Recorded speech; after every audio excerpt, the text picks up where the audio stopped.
went through a competitive bidding process, and here we are. And here we are, back with several new developments in our Diapergate investigation. Spoiler alert, there wasn't actually a competitive bid process. Now, if you're just catching up, Gavin Newsom is taking $20 million of your money, be distributing 40 million free diapers. you see, California is giving away free California co-branded diapers through a multi-million-dollar state contract with a nonprofit Baby to Baby, an organization with existing ties to both the Newsom administration and his wife. And even sits on the board of her California Partners Project. Now, we've been trying for months to get a copy of that contract and the competitive bid scoring sheets. The state waited 24 days to promptly notify us that it would need another 28 days to get us a copy of that contract that the governor announced nearly 2 months ago. Through a competitive bidding process. In the meantime, I went down a bit of a rabbit hole this weekend, digging through budget bills and contract databases and hours of hearings. The optics of this vendor is not good at all. And we discovered Went through a competitive bidding process. the $6.2 million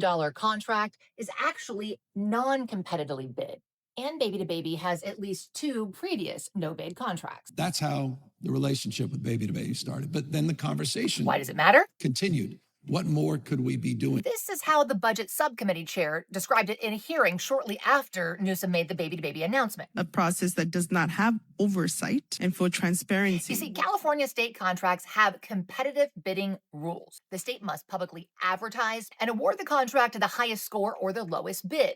Legally, losing bidders are notified and they have a right to protest. There are a few legal exemptions to the competitive bid requirement, things like a state of emergency or when only one company can make a product. But in this case, it was one sentence buried in the state budget that exempted the contract from competitive bidding, review, approval, and public posting.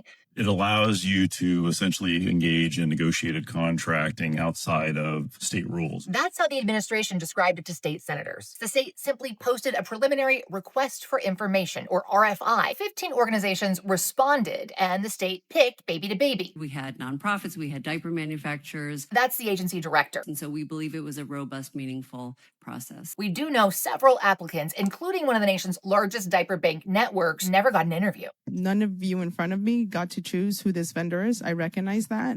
Now, to be fair, we did background Baby to Baby, A highly rated charity with more than $70 million in revenue. Tax records confirm the co-CEOs have made less than $70,000 a year for the last 15 years, and their celebrity board members do not take a salary. But here's the thing.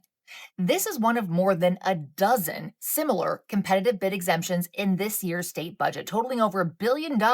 Contracts don't have to be competitively bid and don't have traditional oversight.